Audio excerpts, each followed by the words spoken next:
And we're here with Bobby Z. Bobby, how you doing? Hey, Danny, how are you? Really good. I did a purple party on the air last year around the time of Prince's birthday, and this year it happens to be happening on a Saturday night, so on his birthday. Um, just such a joy to play Prince's music in general, but I think, like you said earlier, the whole city, the whole world really comes together celebrating Prince. How do you feel? How do you think he would feel about that? Well, I'll start by saying, I kind of agree with you. If you go back to the actual day, 9 years ago when he passed, when Hmm. the pyramids lit up purple and the Eiffel Tower was purple and the Opera House in Sydney, Australia was purple. I mean, that tells you how the world felt then, and I think they still feel there's a tremendous loss. But what it means to Minneapolis is so significant, and it's just great to see people really embracing him and the music Hmm. and doing this annual celebration. It's similar to, as we were discussing, the Vienna celebration for Amadeus Mozart every year. I think this will continue to grow, and I think it's very exciting. Yeah, it's really cool. I think it's a great way to kind of start the summer, and there's so much positivity in Prince's music and its ability to come together like that. Prince was pretty shy and maybe didn't necessarily celebrate his birthday toward the end of his life. You As know, I have to say, I mean, it used to be in the beginning that celebrating his birthday was a very big deal. uh-huh. And first 10 years, the Detroit show was his birthday show, which was on film somewhere, and Hmm. it's really fantastic. When he stopped, he basically, I don't celebrate my birthday anymore. I said, well, I still do because it's a really big day. So that's how I feel about it. Yeah, yeah, I think he would appreciate it. Is there any stories of birthdays that you celebrated with him that are particularly memorable? She had a costume party one time, and Mhm. I mean, it was really he let loose, and it was fun and wild, and you never knew. But in the early days, it was more subdued, of course. Mhm. But after Purple Rain, I think he got more philosophical and kind of nobody likes to look at the calendar and see how fast age is creeping up, but more than that, I just think the spiritual side of him didn't want to celebrate the day of his birth. So Yeah. I totally respected that. It's been, quite a while since he celebrated his birthday, but I will say in the early days, there was some really fun parties, and really great concerts. And those are worth hearing and watching in the future. I just, Yeah, I think while he was really shy about attention sometimes, maybe around the subject of his birthday or aging, I think he really loved getting people together.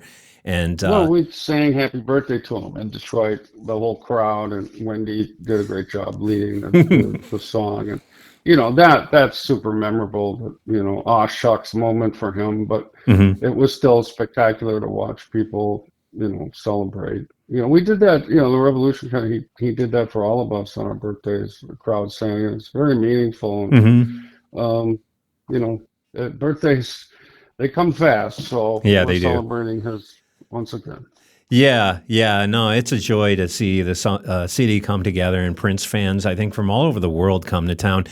Yeah, and like Paisley Park, like today, you were part of celebration, and in the past, how is it when you're on a part of the event or on a panel discussing Prince? It's a bit of an emotional roller coaster, I imagine. It is. There's kind of an eerie silence presence Hmm. there for me. It's great to have people in there to keep it so your mind doesn't wander a little bit about the meaningful emptiness of it, Hmm. now. But it's still a magical place. It still creates an aura of his vibe, and it's kind of a sanctuary for me, if you will. Yeah, Being there kind of conjures up the spirit, and you feel it there probably more than anywhere else, right? yeah, Absolutely. Well, I'm sure you've told the story many times. What was it like? What was the experience, or what was the setting when you first met Prince? We were Minneapolis street musicians. When you say that you're going to be a musician after high school, I mean, and back then especially, you were planting a flag that was difficult at best. There really wasn't a lot of major label deals. There certainly wasn't in the way everybody's connected as they are today. So studios like Chris Moon's studio were attracting more affordable for bands and people to record, excuse me, and that gravitated to the street musicians of the day, which was people playing clubs. I was playing with this guy Kevin Odegaard. He recorded there, and everybody recorded there, and it just bumped into him there, and the door was open and I heard it and I just barged my way into his life, much to his chagrin, but he looked at me pretty horrified at first, Why is how that? dare, well, just being Prince, he was the same when he wasn't famous, Can Yeah. you imagine just walking up to him? He acted the same whether he was unknown or completely huge star. So Hmm. he was just felt like I was, it felt like he was kind of like an exotic animal that you stumble across in the woods. Is that, how to explain it. But eventually I won him over with a few jokes, and that kind of, when I sat down in the chair, eased into the chair, and then, you know, he played me some stuff, and then he went out and recorded some stuff, and he went out and he did drums first, and I was just like, what is going on? So Hmm. you learn quickly that the guy, right in front of your face is just, a complete master. It took me all of, 20 minutes to figure that out, and then Hmm. been hooked ever since. And as his drummer, you're taking notes, you're taking direction. Um, how was Prince in that kind of context of kind of requiring you to kind of recreate some of the sounds that he made on his records and how it would come across performance, but still maintaining your style? How was that relationship? I look at it like the classical composers. I mean, you had to play what they wrote on the page, right? Hmm. It was all written. There wasn't any of this tape stuff. They Hmm. were parchment, and you had to read. You had to read music. So I looked at the parts in a kind of an orchestral sense, if you know what I mean, Yeah. trying to recreate them. But there was stuff that he was such a studio wizard that sometimes you couldn't hear or figure it out, and Hmm. that's when the puzzle came. Sometimes he would show you, and sometimes he would say, "What are you going to do?" And it kind of challenged you to Yeah. to find your way during that part, and then you'd play it the next day at rehearsal. You panic, work on it overnight, and you play it for him, and and you get that nod of approval, or he would come to your instrument and show you. Then you had to break down and play it for you, what he did sometimes. But other songs, that were created in a band, kind of jamming sense, he would just leave you alone because you created your own part. Yeah, and some of the performances with you ultimately are pretty famous for showing up on the soundtrack to Purple Rain, the live tracks on there. How was that process of performing this music that nobody's heard in for a live audience, and then have it kind of show up on a record sometime later? That must have been pretty exhilarating. Yeah, it all stems from kind of the controversy in 1999 tours before, where the really, he just wanted to take electronic drums and have them playable. It was just one of those things that Mm, and to be the muse for that, I mean, it was not that easy to right. do that, back then. It was actually, I mean, but we started out, going to Radio Shack. I mean, hanging out. My brother David, who kind of taught us all how to make records, loved to hook things up to stuff. The hi-hat gated to the guitar to give it that da da da da da da da da, like you hear on Kiss and stuff like that. Mm, And Funky Town's got like reverse echoes, cowbell, if you hear that. So David was really this pioneer. So it was the same kind of thinking, we were going Yeah. to hook stuff up to stuff, and Yeah. that kind of was instilled in us, whether it was using guitar pedals on drum machines or, things that were just delays on drum machines, which is just really Yeah. uniquely Prince. And then, but getting the pads to play. But once we mastered that, it was really kind of, and we rehearsed 8 million hours. So, That I mean, helps. yeah. So you really knew how this thing was going to work. But Hmm. when you're moving that stuff around in that early kind of pioneer stage, it definitely had some hiccups. And, Prince didn't like hiccups on stage. So you were Mm. battling technology, God, fate, whatever you could do to get through so it didn't double trigger or something misfire. Yeah. It was kind of like, rockets going off in the back sometimes, but it was when it worked, it was beautiful. Yeah, yeah. I've seen some video of you guys, and you're kind of you're not only playing live drums, but yeah, you're kind of in charge of all these pads and the drum machines themselves, and being on stage and sweaty with all this electronic gear. You need to really hit the mark with some of these Yeah, beats I mean, it live. was really like, I mean, Were that there was a some click Spinal tractor, Tap for moments? me. Okay.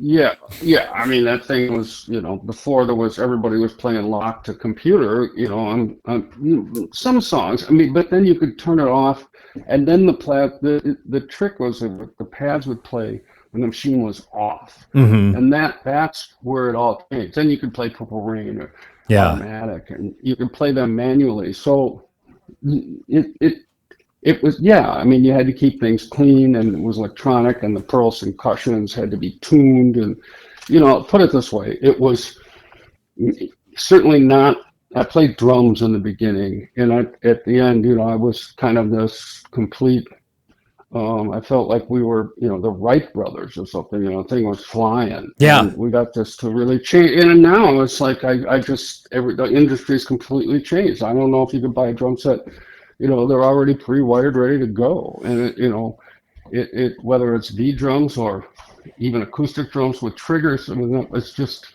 mind-boggling that now it's just commonplace. Yeah, the computers and click tracks and seeing, I went to a show the other night. There were no musicians on stage. I mean, that he was definitely ahead of his time in that regard. And Well, he still wanted real music. Real music. You had to play it. You couldn't, even though it was synthetic of sorts, mhm. whether it was the keyboard parts or something. These horn parts were intricate. The keyboard, when Matt and Lisa had to play these difficult parts that sounded like horns, and I Yeah, mean, everything was just so musically disciplined. and I've made this comment before, and you probably agree. I think Prince played his band like an instrument. You know what I'm saying? Like I think. That's what I'm saying. I mean, Hmm. it's no different than if Mozart wrote out the notes, Yeah. right? They were still arguing about what Beethoven, these New York Philharmonic are arguing about notes written 275 years ago. Hmm. And I mean, in a sense, Prince's recordings are still mysterious. You have to search and find, and yeah, I mean, yeah, we were definitely, because there's more parts. He picked the kind of like, how do you resemble these recordings in the Hmm. best way? And so there was kind of a filtration of what he wanted. Sometimes he would completely change them from the record. You were playing an almost completely different version Yeah. of the songs. He just wanted things faster, or he wanted, the excitement to build, and so, I mean, like I said, it was all about rehearsal with Prince, Yeah. Yeah. Being able to kind of, perfecting it there, and you're keeping an sound eye. checks, rehearsal. It was all about. Yeah, and the ability to improvise and watching his moves and his direction on stage. I think after a certain period of time, after Purple Rain came out, he was kind of already moving on to the next thing. And a lot of those songs, they kind of become really free flowing jams on some of the performances that I've seen. Um, and would you say that's pretty true as far as the Purple Oh Rain yeah, I mean, tour? some of these, when we'd rehearse these songs, sometimes they'd be 20 minutes long, and Hmm. um, because he could call out chord changes, chorus, verse, I mean, so you could move them around. We were at all kinds of audibles and visual cues. But some of the meat of the shows were rehearsed, and Yeah. there was definitely areas where he stretched it out, and the Yeah. band could just kind of, yeah, definitely jam in free flow there. Yeah, and I always wondered, especially with some of the versions of the music, like the extended 12-inch remixes and whatnot. Prince would you say that he kind of just kept recording until the tape ran out on a song, and then he'd kind of fill it with stuff, and then it'd kind of get edited later to be a single? I'm listening to some of these songs, and they go in a direction, I think, only because they could. Like he kind of just take advantage of the opportunity, but then ultimately would kind of recondense some of the songs into like the hits that they would become. Is that kind of how he worked in the studio? Yeah, I mean, he would he would obviously, I mean, the mystery is the lyrics, right? When did that happen? Mm-hmm. And is it because sometimes he would write out the lyrics and he showed me the song, like Head, for example. Mm-hmm. He showed me the lyrics first Mm. on purpose. So I would just go, what? I mean, he goes, it's the funkiest song you've ever heard, without he's hearing it in his head. So but by the time he's got the whole band cooking on the thing, he'd go 30 minutes on it, and then he might find, and that's the way he recorded, he might find something at the end. Yeah. And so it was just, once the song was, finished in his head, then it would just, exactly, it would just run till the tape ran out, and looking for ideas, finding stuff, changing parts. But some of the deepest, most intricate stuff is those extendeds, right? Yeah.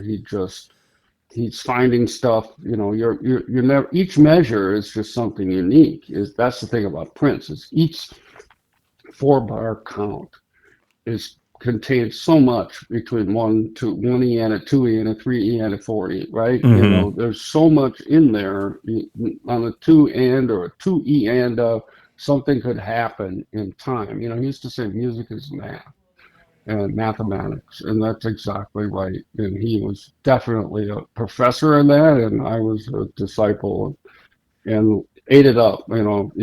Time is everything for a drummer, and time is everything for Prince and his music.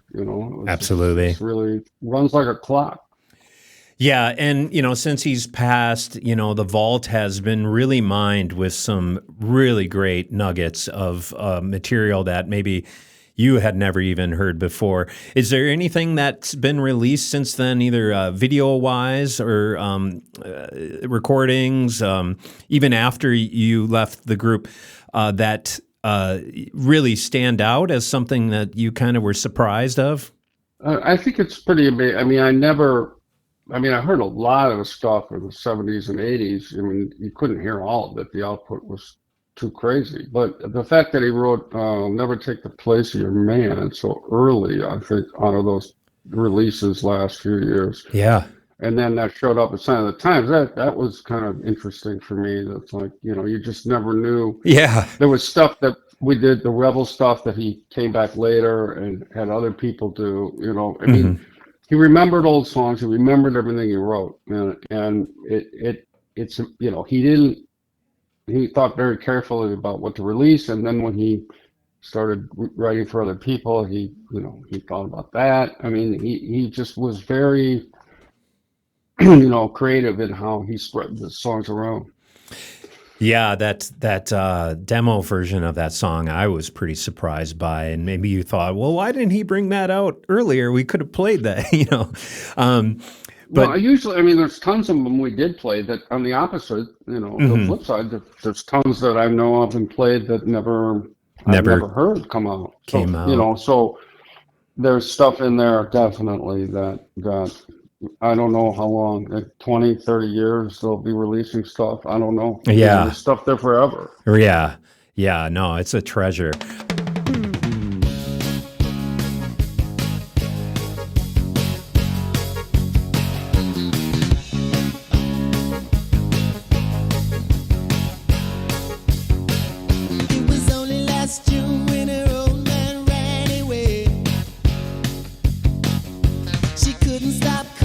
She knew he was gonna stay. It was 10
she couldn't stop crying 'cause she knew he was gone to stay.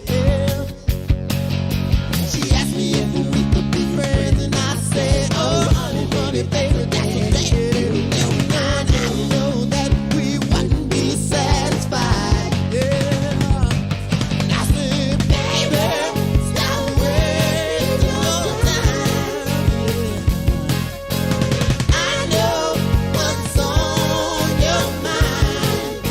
Well, I won't be satisfied with one night stand. I can never take the blame. You're mad, but I'll try, yeah. I sure as hell try. Honey, I'll try, yeah. I'll try, baby. Take the place of your man, yeah. Place of your man, yeah. Sure as hell try, yeah.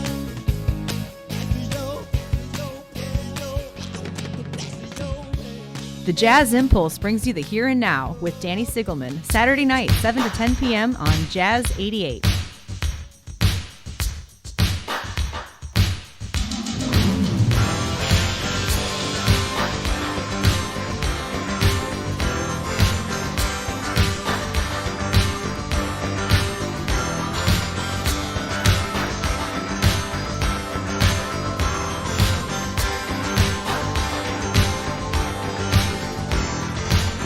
Once upon a time in a land called fantasy, 72 mountains stood so high. Seas surrounded them, and together they would be. Only thing that ever made you cry. You said the devil told you that another man would appear. Every time somebody broke your heart.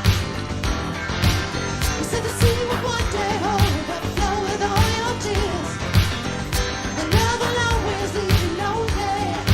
I said someday, mountains and the sea, love will conquer if you just believe.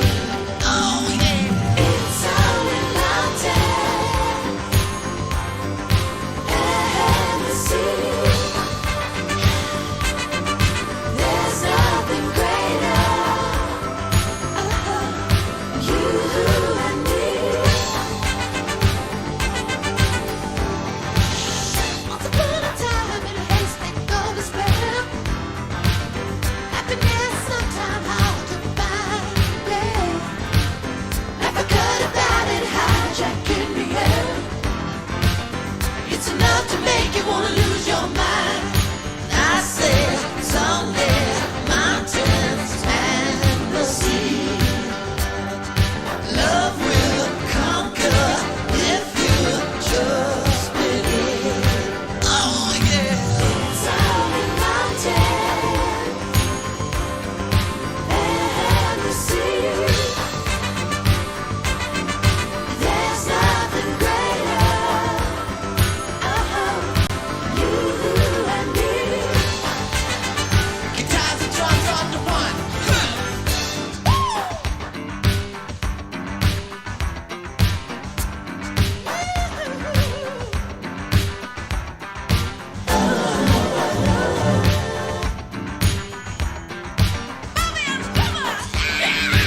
There's one song I wanted to talk about because it's kind of famous for giving you a shout out in the middle of the song there, the tune Mountains. I guess I always wondered, like, what that's a reference to. Was that an inside joke amongst the group? Or, I think the girls give you the shout out, but was that Prince's idea?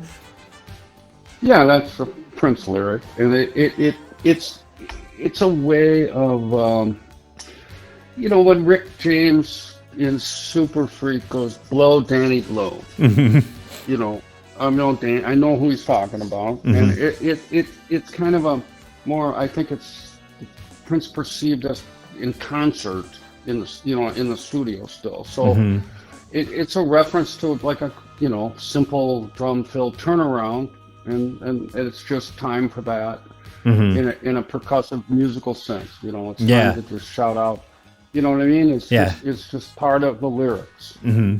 Give the drummer some. Yeah, that's a give the drummer some. Like in this case, blow Danny blow. Bobby on the drum. Yeah. That's just it's I never really thought of it in terms of pride. I mean, I didn't look at it like, oh, he's mentioning my name. I just always felt it It's was pretty just part cool though, part of the man. song. Yeah, and I mean, not many people got a shout out in a Prince song, so I'm sure there was Yeah, great. yeah, it's fun. It's very fun. Hmm. It's kind of when you approach that part in the song, live. I must say it is kind of A nice little boost. different. Yeah. Yeah. And I'm sure you guys maybe remained friends after after you were gone from the group, but through the years and whatnot, I know you've always spoke fondly of Prince. And what was that like as in terms of your relationship when he kind of moved on from the Revolution? I mean, it for everybody, the ending was different. I Yeah. started, 1976. I mean, it's just a completely different reference point Yeah. than everybody else. Hmm. So it kind of in the last conversation about that, it was I had a kid. I Yeah. mean, Adam was born, and he loved Adam and Vicky. We were family at that point, Yeah. and it was obvious that Sheila wanted the job to me. I couldn't think of a better replacement than Sheila Escovedo. I mean, Yeah. it's not like you're like thrown out of the band because you suck or anything. Yeah. No. It's somebody that's coming in to do something completely different. They were taking it to a completely different type of music and level, and she's Yeah. an amazing musician. And maybe it's fair to say you guys were the club band, and he kind of was filling out the orchestra as his career went on with a lot of different players. Of course, I mean, there's no better training camp than as a musician than to go through that band, I imagine. Yeah, I mean, it to start so early where it was free. Andre and Prince and I were, there's that jam, the Loring sessions. It's a kind of it's mislabeled because it was actually recorded at Sound 80 by my brother Dave. Oh, okay. So it wasn't at Loring Park. It got a little confused there in the local press, I think. Yeah. So, but it's a jam of me and Prince and Andre, and that's what we did till dawn every night. And there was no structure. Yeah. I mean, there was structure because he's calling out stuff, but we're just flying and jamming. Yeah. And so the whole thing gets structured as the first album, second album, third album. Then it becomes a show where it's more important. Yeah. You know what I mean? All of a sudden, things are more structured. But in the beginning, we were jamming. Yeah. And I know that it was important to you and exciting that he kind of gave you the thumbs up when you kind of brought the Revolution back and you were performing his music. What was that like? I mean, I had a major health event going on 14 years, I think. Wow. And everybody in the community was there for me, including you. And I think it was something that Prince, really wanted to help, and he allowed me to kind of have the keys to the red Corvette with those Purple Heart shows, and got to bring the band back together, which created a lot of excitement. And then in hindsight, it kind of prepared us to play later after in tribute to him. Yeah. So it all kind of was meant to be, I guess, in a sad way. Yeah, and I mean, it's just like in the jazz world, there's still a Count Basie orchestra, there's still a Sun Ra orchestra, there's still Duke Ellington's music. We're can't be Prince in the Revolution, and there's no Prince in the Revolution. Yeah. All we can do is just carry on playing the backing track, so to speak. Yeah, for the crowd, like Wendy says, it's songs belong to all of us. So she wants everybody to sing those songs, calling that out, and I think that's true. And you're still a group? We are still a group. We are played last year, as you know, at Celebration. Yeah. And my appearance is there this year, and Mark's going to play with the MPG in July, I guess, Mm. and first ad, and that'll be very cool. Yeah. So, and Matt plays around. Wendy and Lisa are always busy. So, I mean, it's as we get older too, you get to travel and stuff. So, Yeah. we you know we just want to keep it to a level where it's worthy of Prince, and that Mm. we won't settle for less than that. So it takes a lot of energy and a lot of time.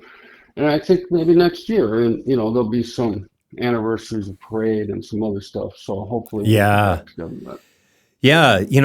Parade's one of my favorite Prince records. I think there's such a great variety on that record. And the movie itself is pretty interesting. yeah, that whole experience. I mean, just to go to France and I mean, selfishly, just the experience of the south of France and being involved in all that was Hmm. just life changing. Hmm. So it was just incredible to experience that. We played America in a tent in Nice, shot that video, and Mm. the whole experience was just otherworldly. Yeah. To get familiar, wake up in the morning, your Nice, getting coffee. I mean, it was for a couple months. It was pretty great. Talk to me about the Revolution's wardrobe. Do you still have some of those clothes? The I do. I ruffled do. shirts and whatnot? I do. I Do just, they still fit? I haven't tried the pants on, the jacket stuff, but not probably not too bad. Yeah, yeah. But it they were heavy. They Yeah. were made by Lewis and Vaughn. They were beautiful. They are Hmm. beautiful. The rainbow suit I wore in the movie, I have. The American Music Award. When we accepted the award, I recently uh, donated that back to Paisley, so Mm. they have the actual American Music Award costumes for all of us now. It looks like the Beatles on Ed Sullivan. It's accurate and it's just striking. Hmm. It's up there now, I think, that until July or something. But it's great, But I do have a lot of them that I played in, Yeah. and a lot of shirts that are destroyed from sweat still. Yeah. It's a lot of DNA in those clothes, I'm sure. I can imagine. Yeah, I was going to ask if I could borrow them sometime, but that's Yeah, while you're golfing, right? well. Or So Halloween or something. I'll put you on the spot, Bobby. What is your go-to Prince song? If you're going to listen to some Prince, what do you play? What do we want to play for the people tonight going out here? And thanks so much for your time with us. I know it's a busy weekend for you, but what would be your go-to Prince song? For me, there's some really special moments. I think off the second album, the Prince album, It's Gonna Be Lonely. Hmm. I watched him record that, and it kind of becomes a preview of his prowess in the studio and orchestra arranging Hmm. it to come. And the end of that song, I just love the way he arranges that and the vocal stacks. Mm. It's very telling of the talent ahead. Yeah. Where something like Condition of the Heart comes later. We can see how he could do this by himself and create these amazing vocal opera kind of things. And not that he wasn't doing that for you, but this one is just gorgeous.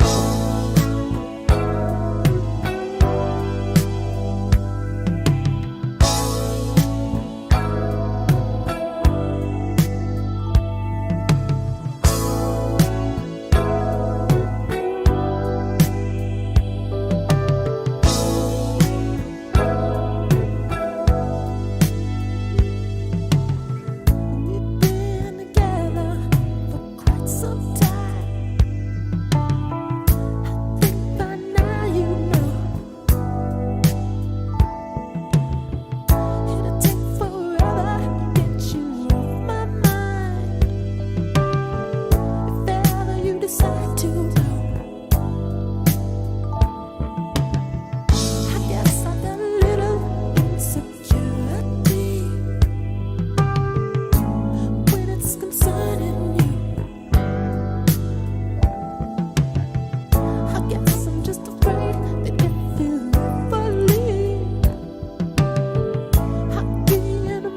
stayed up, and I'd be so lonely.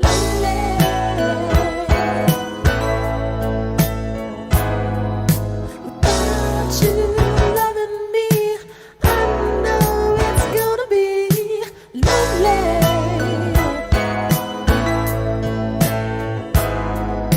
Without you giving me every little single thing that I need, lonely.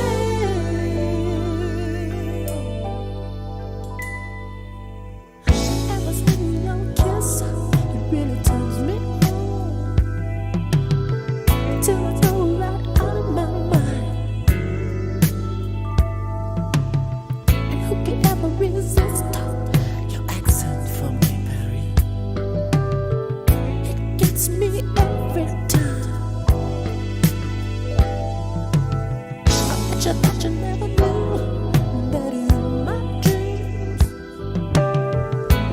you are the star. The only bummer is that you always want to leave. Who do you think you are? Don't you know it's gonna be lonely?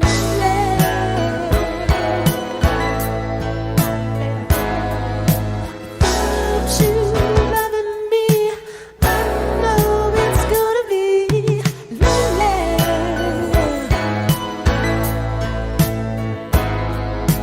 Without you giving me every little single thing that I need, lonely.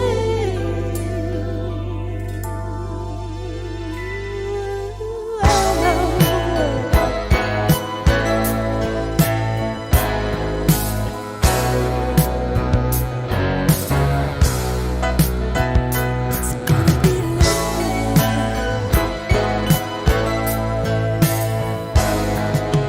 Without you loving me, giving me everything that I need. Oh, pretty baby, can't you see? It's gonna be lonely.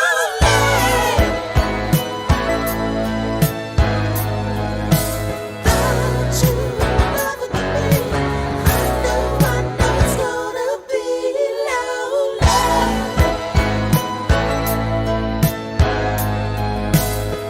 Oh, whatever's in your kiss, I never could resist. Oh, baby, don't go.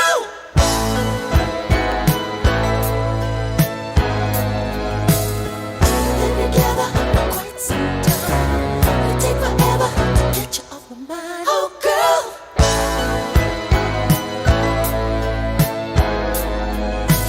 Oh, you loving me. All I know is gonna be lonely.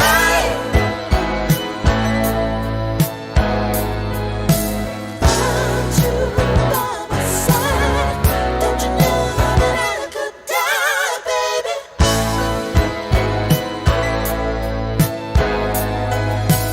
Without you loving me, can't you see it's gonna be lonely?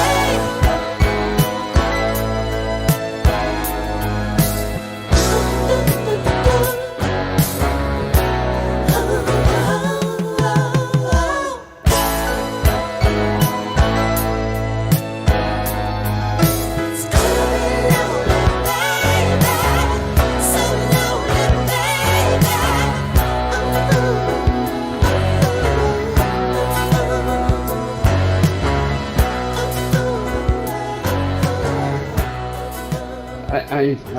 I love Les the Timber Married. When he played me that thing was just rocking. It's a banger. And after that Rolling Stones thing, I just really didn't know how it was going to go, and then that was the first song I heard after that, and I went, "It's going to be fine." Yeah. Everything's going to be just fine. Yeah, the infamous So- story. I mean, you kind of got booed off the stage opening for the Rolling Stones. Yeah, I mean, Rolling Stones, the audience we all know is just kind of like a tough guy, tough woman vibe, right? Mhm. They're just, they're street fighting men. Yeah. So I mean, it's just something they just didn't know who he was, and and Jagger, you know, Dirty Mind was the kind of an all over the place record. It certainly, you know, the R&B department at Warner Brothers didn't know what to do with it. It was just Jagger, Richards. I talked to Wyman and Charlie Watts. I mean, they're like, we love the record. You know, so it was the Stones picking their up and coming artist, and I don't think their audience knew it, but for the Stones, they loved it. Yeah, and I've heard you tell they this. throw stuff at us, as Charlie said to me. They throw stuff at Mick. They throw stuff at us. Don't worry about it. Shake it off. They throw more interesting things at Prince. I've heard you told the story before, and I think after that, Prince really kind of decided that I don't know that he ever even opened for anybody after that. He decided he plays his own stages now. Yeah, I mean, that definitely is. But Lisa's got a really good comment too, where she said that, you know, that audience, he realized he had to win that audience over, right? Yeah. In order to cross over. And so, I mean, it was a challenge that he accepted and went for it. But yeah, absolutely, you know. And then, I mean, I think essentially throughout his life, the audience followed him musically and definitely the hardcore following. Well, once he got on MTV, there was no turning back. You know, he was one of them. Michael and Prince, right? You know, they broke the color barrier on MTV. You know? Yeah. Once that happened, you know, people could see him dance on Corvette. And 1999 was a hit. And yeah. Videos were cool. We were odd-looking group, you know, and it transferred on video and television. I thought pretty well, and all of that kind of magic happened. Mm-hmm. I know that Prince played drums as well, and did you and showed you the parts, but ultimately you were performing drums on stage. Did you guys ever do like a traditional jazz drum off kind of thing where you're trading fours and that kind of challenging each other? We never really had two drum sets up there kind of thing. Yeah. But I mean, you know, if you go and listen to the Loring sessions, you know, you'll see that we were kind of jazzing out a little bit, but he sat down on a drum set and he played often. He picked up a bass often. I mean, everybody, you know, he had the skills. An incredible bass player. You know, I mean, just the tone and everything was just incredible. Drumming, you know, he could play what he heard in his head, and you know, that's just everything. Because if you could start out with a drum part and stop and start, like I said in the very beginning of our chat here, you know, I mean, he's putting drum tracks down first, and he's stopping, and he's starting, and he knows where he is. Yeah. And there's no, you know, the music's literally in his head. Yeah. No, that's incredible. I've heard that. I think I've heard you tell that story before. One last question. What was your last experience with Prince? The last time talking to him or any being with him? Do you have any memories of that? Yeah. I went out there and talked to him at Paisley, and then I talked to him after there was some trouble in the air at one time, and he had a medical emergency. Yeah. And you talked to him then? And everything was fine. I mean, yeah, I was reassured that he was fine. And, you know, I, like everybody else, was shocked to find out that wasn't the case. So, yeah. But it remained close. Up to that point, I was thinking of the other day about one time I was in LA and I called him and he said, "You're going to come over here." This is after I was in the band. This is like, you know, back dance is what we're talking about. And he said, you know, so and you could see how we continued on, and I said, "Well, what, you know, you're shooting this thing? What do you know, like 4 a.m. or something?" And he goes, "Yeah, half of my head is green right now." And he's like, I don't even know what that means. You know what I mean? And then when I saw the video, it's just like funny that he talking to him that night, he made that comment. Yeah. Yeah, he had the half Joker hair and the half, I don't know, Batman. You know, just out of the blue. Goes, you know, I think duality was a big thing in Prince's work and in his life, that kind of combination of the yin-yang, good and evil, love and lust. Well, he kind of puts that all out there for you, doesn't he? So, yeah. Yeah, Absolutely, I think he was very tuned into to the opposite sides of his personality, and Yeah, it just wasn't the same neurons and electrons that we have. You hmm know, you're just in the room with the guy, and it's just a different feeling in hmm the air. The literal atmosphere changed. You know, the guy, he had a power over nature, and it was just completely different environment than any other human being I've been in a room with. And that's all I can explain it to anyone. It's yeah, just that's why it's, we're still talking about him. It's just a different, maybe like a king or a pharaoh or something, hmm kind of vibe that but in the beginning, definitely hard to react to someone who is that and not recognized yet as that, so he, yeah, he yeah, definitely earned it, man. He yeah. definitely earned it, hmm crawled his way out and did it and worked hard and just, definitely just did it. hmm and clearly he was a sensitive soul, and to be a part of his circle and be trusted with his music, with his art. You were definitely in a special place, and I'm sorry you lost your friend, but we celebrate the music, the man, forever now. Really cherish the music and the legacy that he left behind. Thank you so much, Bobby. It's just really great to catch up with Thank you, you, Danny. and we will continue to And say celebrate hi to all Prince. your listeners. Hi, everybody, and Yeah, yeah. Say hi to all thank the you fans, for Bobby. We might even throw thank you on your for solo record at some point here. well, that's pretty dangerous to be stuck there like that. And Lie by Lie is a pretty good track. There's some fun stuff in there. It's good I stuff. did the best I could. I've been waiting I for got caught in a little major label hell myself, like everybody, but yeah. it was an experience. I've been waiting for the Bobby Z Big Band Orchestra to happen at some point. Sounds. I can't believe you. And I'm not saying you read my mind, but I really do like that style. I don't know about getting all of that many musicians in a room. I don't know. Yeah, maybe yeah. That's I helped Chan and Munson. Hopefully Munson's doing well. But I did play on the show they did last year, and that a lot of people, a big cast and a big band, and that very. was fun. But we'll have to do that. We'll start we'll take over Orchestra Hall. How about that? That would be wonderful. And your health is doing pretty good, Bobby. You sound great. Thank you. Yeah, I am. I'm.